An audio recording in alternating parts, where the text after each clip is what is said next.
Hello friends, welcome to SSC coaching centre. दोस्तों, आज के वीडियो में बहुत ही महत्वपूर्ण प्रश्न लेकर के आए हैं। वीडियो को आप अंत तक जरूर देखिएगा, बहुत इंटरेस्टिंग क्वेश्चन है और बहुत महत्वपूर्ण प्रश्न है। तो चलिए स्टार्ट करते हैं। पहला प्रश्न है, एक व्यक्ति ने 13 वस्तुएं 70 रुपये प्रति वस्तु के भाव से, 15 वस्तुएं 60 रुपये प्रति भाव से तथा 12 वस्तु 65 रुपये प्रति भाव से खरीदी। प्रत्येक वस्तु का औसत मूल्य ज्ञात करो। बहुत अच्छा प्रश्न है। देखिए, 13 वस्तुएं 70 रुपये प्रति के हिसाब से, भाई एक वस्तु 70 के हिसाब से, तो 13 वस्तु कितने के हिसाब से दोस्तों? 13 का मल्टीप्लाई 70 से कर देंगे, तो 13 गुने आप 70 कर देंगे यहाँ पर, ठीक है। प्लस फिर कह रहा है कि 15 वस्तु 60 के हिसाब से, 15 वस्तु 60 रुपये के हिसाब से, प्लस फिर कह रहा है कि 12 वस्तु 65 के हिसाब से, 12 वस्तु 65 के हिसाब से। अब 13 का मल्टीप्लाई 70 से करेंगे, 13 7 91 होता है और एक ही जीरो मतलब 910, प्लस 15 छिक्के 90 और एक ही जीरो मतलब 900, प्लस 12 पंजे 60 का जीरो, कैरी का 6, 12 छिंग 72 और कैरी का 6 कितना हो जाएगा? 78। सभी को जोड़ेंगे तो कितना हो जाएगा? ये हो जाएगा दोस्तों, सभी को जोड़ने पर 0 0 0 का 0 आ जाएगा, ठीक है। 8 0 और 1 का 9 आ जाएगा यहाँ पर, ठीक है। 7 9 और 9 18, 18 में 7 जोड़ेंगे 25 आ जाएगा। 2590 सभी का योग आया। अब इस 2590 में हम क्या करेंगे? हमसे पूछ रहा है कि प्रत्येक वस्तु का औसत मूल्य, प्रत्येक वस्तु का। तो वस्तु हमारे पास है कितनी? 13 वस्तु ये है, 15 वस्तु ये है, 28 हो गई, और 12 वस्तु ये है, 40 हो गई। टोटल वस्तु हमारे पास कितनी है? 40 है। तो 40 से भाग कर देंगे, बस इसमें आंसर आ जाएगा। 0 से 0 कटा देंगे आप, 4 से इसको कटाएंगे, कितनी बार में कटेगा? 4 छिंग 24, एक बचेगा 19 हो जाएगा, 4 चौके 16, 19 में से 16 तक कट गया, 3 बचेगा, नहीं जाएगा, 10 मतलब 30 हो जाएगा।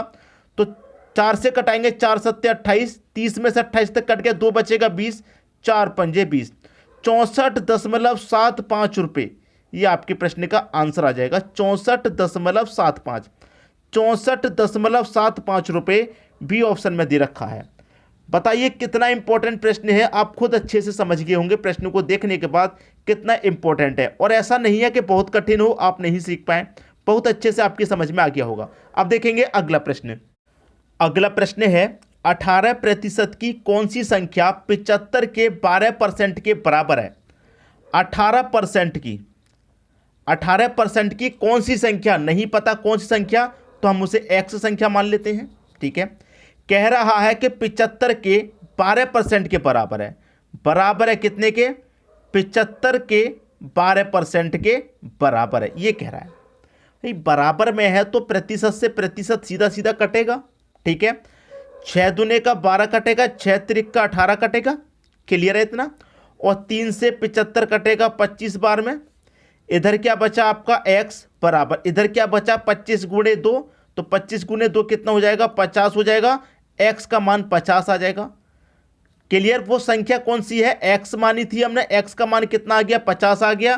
भाई पहले ऑप्शन में 50 दे रखा है, ये हमारे प्रश्न का बिल्कुल सही आंसर हो जाएगा। क्लियर हुई दोस्तों बात? उम्मीद करूंगा कि सभी को प्रश्न अच्छे तरीके से समझ में आ गया होगा। अब देखेंगे अगला प्रश्न। अगला प्रश्न है, यदि 3 की पावर x प्लस वाई बराबर 81 और 81 की पावर x माइनस वाई बराबर 3 है तो x का मान क्या? देखिए, ये जो प्रश्न है मैंने आपको होमवर्क के लिए रखा है। अभी दोस्तों क्या हो रहा था, मैं आपको रोज एक क्वेश्चन होमवर्क के लिए देता हूं, ठीक है। वो प्रश्न आपको थोड़ा हलवा प्रश्न लगता था, थोड़ा इजी प्रश्न लगता था, आप उसका आंसर मुझे 2 सेकंड में करके बता देते। लेकिन ये प्रश्न मैंने आपके लिए रखा है, अब आप इसका आंसर आप मुझे कितने समय में बताएंगे? मेरे हिसाब से 10 सेकंड में इस प्रश्न का आंसर आ जाना चाहिए, 10 सेकंड में। तो तीसरा प्रश्न है, इसका आंसर आप मुझे कमेंट बॉक्स में कमेंट करिए, उसके बाद में आप चौथा प्रश्न देखना आगे के लिए, ठीक है। पहले यहीं पर पॉज करके वीडियो को इसका आंसर निकालिए, क्या इसका आंसर आएगा, उसके बाद में आप क्या करेंगे? अगला आगे वीडियो देखेंगे, आगे के प्रश्न देखेंगे, ठीक है। तो कमेंट फास्ट यहीं पर अपना आंसर दीजिए वीडियो को रोक करके, ठीक है दोस्तों। अब चलते हैं हम आगे। अगला प्रश्न है, जिस समय सूर्य की ऊंचाई 30 डिग्री होती है उस समय मीनार की छाया की लंबाई 9 मीटर होती है, मीनार की ऊंचाई ज्ञात करें। देखिए, हमने ये क्या किया, एक मीनार बना ली, ये बना ली एक मीनार, ठीक है। कह रहा है कि सूर्य की ऊंचाई, ये मीनार का टॉप है, यहां पर मान लीजिए सूर्य है, ठीक है, सूर्य हमारा, ये हमारा दोस्तों सूर्य है। यहां पर कह रहा है कि सूर्य की ऊंचाई 30 डिग्री होती है, तो यहां से यहां तक हमारी सूर्य की ऊंचाई 30 डिग्री है, तो ये हमारा कोण कितना बन जाएगा दोस्तों, अगर मैं इस कोण को बनाऊंगा तो ये 30 डिग्री का हमारा कोण बन जाएगा, क्योंकि ये क्या है, हमारा जमीन का लेवल है, जमीन का लेवल। और जमीन के लेवल से जो हमारा सूर्य है वो 30 डिग्री पर है। 40 पर होता तो थोड़ा और ऊंचा, 45 पर होता तो थोड़ा और ऊंचा, लेकिन 30 पर है तो यहां हमारा सूर्य है, ठीक है, इतना क्लियर है। उस समय मीनार की छाया की लंबाई 9 मीटर है। ये हमारा जो मीनार है, सूर्य जब यहां पर है तो इसकी जो छाया पड़ रही है, ये वाली छाया ये पड़ेगी जमीन पे, तो इसकी लंबाई हमें कितनी दे रखी है, 9 मीटर दे रखी है, ठीक है दोस्तों। ये जो मीनार है इसकी छाया पड़ रही है जमीन पर, ये वाली, ठीक है। जैसे कोई चीज इस तरीके से रखी हुई है और यहां पर ऊपर सूरज निकलेगा ऊपर, तो इसकी छाया इस तरीके से पड़ेगी, यूं करके सीधी, ठीक है। तो ये हमारी जैसे मीनार है, यहां सूरज पड़ेगा तो छाया इस तरीके से हो जाएगी। तो ये जो छाया है, हमारा जो जमीन का लेवल है, ये छाया पड़ रही है 9 मीटर की, ठीक है, इतना क्लियर। कह रहा है कि मीनार की ऊंचाई ज्ञात करो। मीनार की ऊंचाई मतलब ये हाइट हमको पता करनी है कितनी है, आराम से पता करेंगे। देखिए आप जानते हैं कि tan 30 डिग्री बराबर h/b। h है दोस्तों, आप इसे n मत समझ लेना, ये h है। h मतलब हाइट, b मतलब बिर्थ, ये फॉर्मूला होता है इसको निकालने का, ठीक है, हाइट निकालने का। tan 30 डिग्री का मान कितना होता है, 1/√3 बराबर, भाई देखिए 30 डिग्री है इसलिए हमने 30 लिया है, 45 डिग्री होता तो 45 लेते, ठीक है। हाइट निकालनी है। बिर्थ कितनी है, बिर्थ हमारी 9 मीटर है, तो यहां पर हम 9 ले लेंगे, कैंची का गुना हो जाएगा, ठीक है, कैंची का गुना हो जाएगा। तो ये कितना हो जाएगा दोस्तों, हमारा कैंची का गुना h का मल्टीप्लाई √3 से हो जाएगा, तो ये हो जाएगा h√3 बराबर 9 हो जाएगा, ठीक है। h का मान हमें निकालना है, h बराबर 9, ये √3 कहाँ आ जाएगा, √3 बटे में आ जाएगा। अब इसको सॉल्व करना थोड़ा सा आपको मुश्किल लग रहा होगा, तो इसके लिए हम क्या करते हैं कि ऊपर नीचे √3 से गुना कर देंगे, जानते हैं आप, √3 से ऊपर नीचे गुना कर देंगे। अब इसको सॉल्व करना आसान हो गया, ठीक है, इसको सॉल्व करना आसान हो गया। ये कितना हो जाएगा, 9 गुने √3, इसको सॉल्व करेंगे कितना आ जाएगा, ये 3, तो 3 से 3 कटेगा 3 बार में, तो h बराबर 3 का मल्टीप्लाई 3 से होगा, √3 से, तो ये हो जाएगा 3√3। हाइट कितनी है दोस्तों, 3√3 है। हाइट कितनी है, 3√3 है, 3√3 मीटर। पहला ऑप्शन सही हो गया। उम्मीद करूंगा कि सभी को प्रश्न अच्छे से समझ में आ गया, किसी को भी कोई समस्या यहां प्रश्न में नहीं होनी चाहिए, ठीक है दोस्तों। अब देखेंगे अगला प्रश्न। अगला प्रश्न है, P एक कार्य को 9 दिन में कर सकता है, Q P से 50% अधिक सक्षम है, Q को उसी कार्य को करने में कितना समय लगेगा। जो P है वो एक कार्य को 9 दिन में कर सकता है, P एक कार्य को 9 दिन में कर सकता है, इतना क्लियर है। दो व्यक्ति हैं आपके पास, Q और P, Q और P। इनका दोस्तों कह रहा है यहां पर कि जो Q है वो P से 50% अधिक सक्षम है। जो Q है वो P से 50% अधिक है। P अगर 100% है तो Q क्या है, P से 50% अधिक सक्षम है, तो Q आपका 150 होगा, ठीक है। ये क्या है दोस्तों, इनकी क्षमता का अनुपात, ठीक है भाई, इनकी सक्षमी तो कह रहा है, इनकी क्षमता का अनुपात ही तो हो गया। और क्षमता का जस्ट अपोजिट होता है समय का अनुपात, जस्ट अपोजिट, तो अपोजिट कर लीजिए, 100 इधर आ जाएगा पर 150 इधर आ जाएगा। इसका मतलब यह है कि देखिए P आपका कोई भी काम करने में 150 घंटे ले रहा है, तो Q उस काम को करने में 100 घंटे ही लेगा, ठीक है। क्यों लेगा 100 घंटे, क्योंकि ये जो है Q इससे 50% अधिक सक्षम है कोई भी काम करने के लिए। भाई यहां पर P कोई भी काम 150 घंटे में करेगा तो ये 100 में कर लेगा, क्योंकि ये 50% अधिक सक्षम है। ये 150 मिनट में करेगा तो ये 100 मिनट में कर लेगा, ये कम समय लेगा। क्यों कम समय लेगा, क्योंकि ये 50% अधिक सक्षम है। इससे क्षमता का जस्ट अपोजिट आपका समय का अनुपात होता है। अब सॉल्व कर लीजिए, अनुपात को कटाएंगे, 50 से कटेगा 2 बार में, 50 से कटेगा ये 3 बार में, ठीक है। अब देखिए यहां पर कह रहा है कि P किसी कार्य को 9 दिन में कर लेता है, और P का यहां पर समय कितना है, रेशियो में 3 है, और यहां पर 9 है, 3 बराबर 9, तो 1 बराबर 3, 1 बराबर 3। तो आपसे कह रहा है क्यू को उसी कार्य को करने में कितना समय लगेगा, क्यू को कितना समय लगेगा भैया, क्यू को अनुपात में कितना समय लग रहा है 2, 1 बराबर 3 तो 2 बराबर कितना 6 हो जाएगा, 6 दिन का समय लगेगा। क्लियर, कितना समय लगेगा, 6 दिन का इसको समय लगेगा। उम्मीद करूंगा सभी को प्रश्न अच्छे से समझ में आ गया, किसी को कोई समस्या नहीं होगी, अच्छे समझ में आ गया होगा। अब देखेंगे अगला प्रश्न। अगला प्रश्न है, एक व्यक्ति ने एक मेज 15% लाभ पर बेची। एक मेज कॉस्ट प्राइस होता है, एक आपका सेलिंग प्राइस होता है, ठीक है। कॉस्ट प्राइस तो नहीं दे रखा, जब नहीं दे रखा तो कॉस्ट प्राइस अपने आप में 100% होगा, जो भी होगा।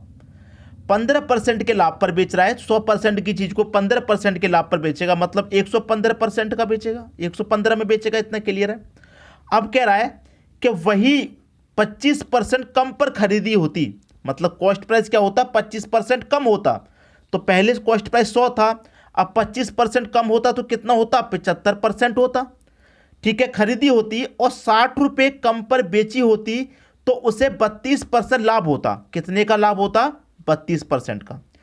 अब अच्छे से जानते हैं कि लाभ को 100 में जोड़ के लिखते हैं, तो ये अपने आप में क्या है दोस्तों, 100%, 75 आपका अपने आप में 100% है, ठीक है। 100% का हम क्या निकालेंगे, यहां पर कह रहा है कि 32% लाभ हो रहा है उसको, तो 32 का मतलब लाभ को 100 में जोड़ के लिखेंगे तो 132 निकालते हैं 75 का, परसेंट का मतलब बटे में 100। कटाइए, 25 त्रिक का 75, 25 चौक के 100 कटेगा, ठीक है। 4 से कटाएंगे, 4 त्रिक का 12, 1 बचेगा 12, 4 त्रिक का 12, 3 का 33 से मल्टीप्लाई कितना हो जाएगा, ये 99% हो जाएगा। तो पहले बेच रहा था 115% में, अब यहां पर इसको जब हमने 100% मान के 32% निकाला है तो अब कितने बेच रहा है, 99% में। अब 115 से 99% पर जब आते हैं तो कितने का घाटा हो रहा है, 16% का। पहले 100% की चीज को 115 में बेच रहा था, फिर वही उसने 25% कम में खरीदी तो कितने बेच रहा है, वो 99% में। पहले बेच रहा था 115 में, अब बेच रहा है 99 में, कितने कम में बेच रहा है, 16% कम में बेच रहा है। और यहां कितने रुपए कम में बेच रहा है, 60 रुपए कम, तो 16% का मान दोस्तों 60 रुपए के बराबर हो जाएगा। तो 1% का मान कितना, 60/16, 1% का मान 60/16।